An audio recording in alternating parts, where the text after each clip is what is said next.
হে everyone, Durga Puja শেষ and Kali পুজোও এসে পড়েছে, একটার পর একটা আসতেই থাকে। তো সকলকে জানি শুভ দীপাবলি। অ্যান্ড আজকে ঘরেই আছি, এখন ঘরের বাইরে আছি একটু।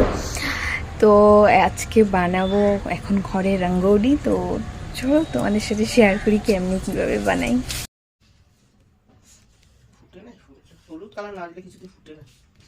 হে এভরিওয়ান, আমি রেডি হয়ে গেছি। তো এখন সন্ধ্যা হয়ে গেছে, তো এখন জ্বালাচ্ছি বাড়তে একদম। আজকে লাল পরা শাড়ি এসব পরে নিয়েছি, তো অল্প পরে তোমাদের সাথে দেখা হচ্ছে। তো গাইস, এই যেটা হলো আমাদের ফাইনাল রঙ্গোলি।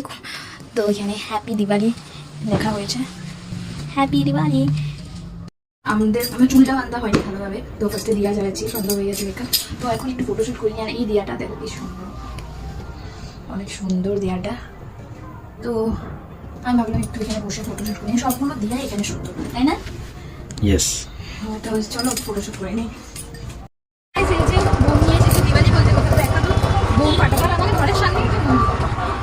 তো এখন একটা তারাবাতি মানে চলতে চলতে মনে হরিয়ে এসে যাবে।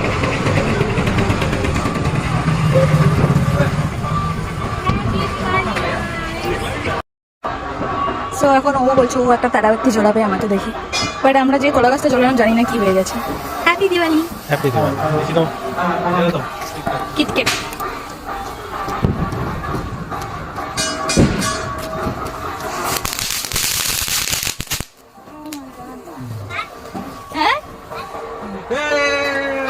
Happy Diwali! Happy Diwali, guys! Happy Diwali! So our first Diwali as a husband and wife. তো আর জন্য এত সাজগুজ আমার। Happy Diwali! ঘরের সামনে মন্দির, এরকম হলে ভীষণ ভালো হয়। রাস্তাঘাট পুরো ভিড়, ওখানেও আরেকটা পূজা হচ্ছে। তো এখন ব্রাহ্মণ বসে পড়েছে অঞ্জলি হতে, এখনো টাইম আছে। তো আমরা এই রাস্তার মধ্যে আছি, ভীষণ ভালো লাগে এরকম ঘরের সামনে মন্দিরে থাকলে। তো আকাশ গিয়েছে একটু বোম আনতে আমার জন্য, তো ভাবলাম যে অঞ্জলি হতে হতে একটু বোম ফাটিয়ে নিই।